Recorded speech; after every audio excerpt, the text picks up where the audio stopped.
Hey, in this video, I'll show you how to make Navbar and Peachwells. Let's dive in. Okay, let's start with adding first block. So first off, let's go to cube with the plus icon, basic, and let's add a block.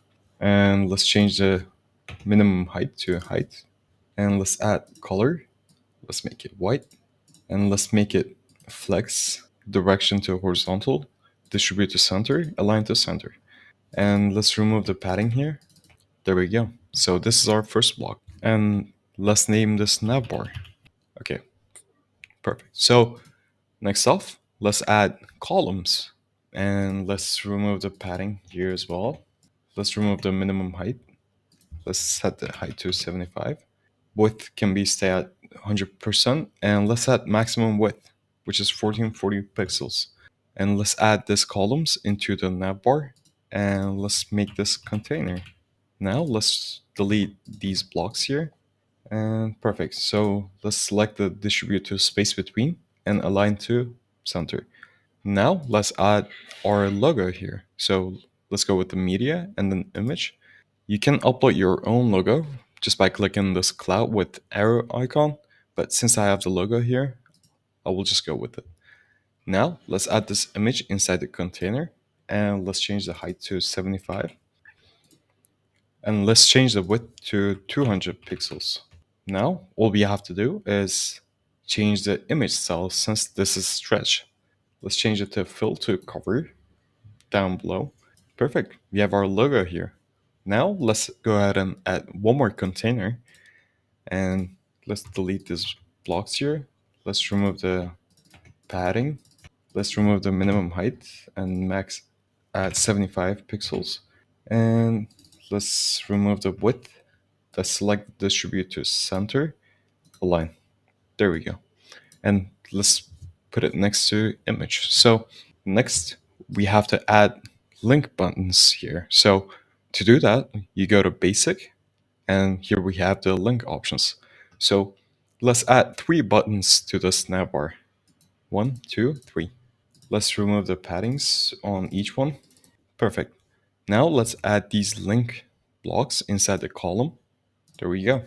So we have 3 links inside the navbar, and let's change the gap in between and let's make it 20. Perfect. So now let's change the text inside. To do that, you can just double click and let's make this one page 1. And let's do this page 2. And let's make this home scroll.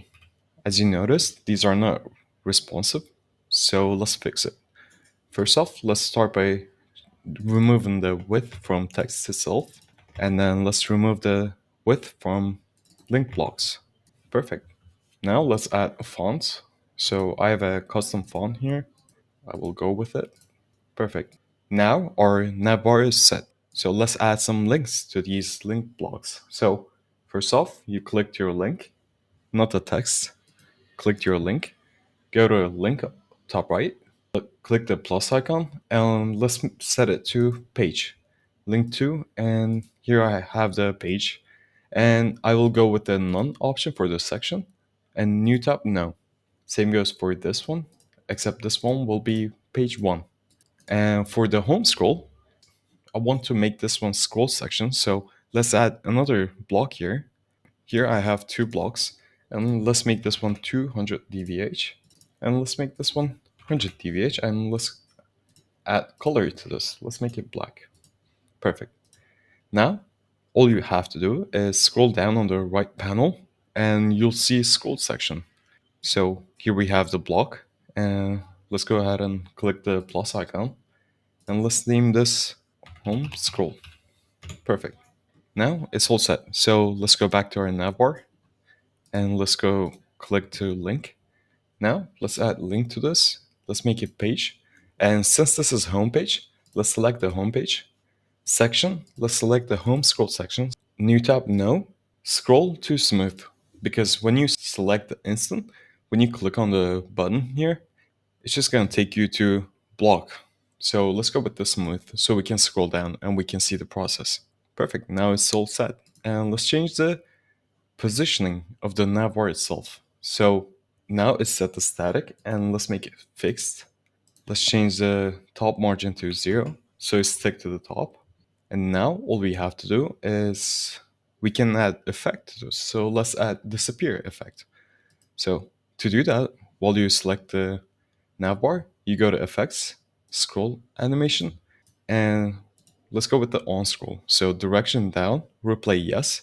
So for the preset, we can select the slide out top, and let's change the effect here. So we have the offset y axis minus 150. So let's make this one 75.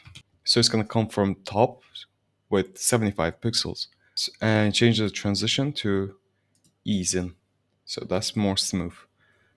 And we all set here. So let's test it. Let's check out the preview. We have our navbar here. Let's click the home scroll. It's gonna scroll down and take you to this. Now let's go to our page 1. Here's our page 1, and let's start. Let's go to page 2. Here we have the page 2.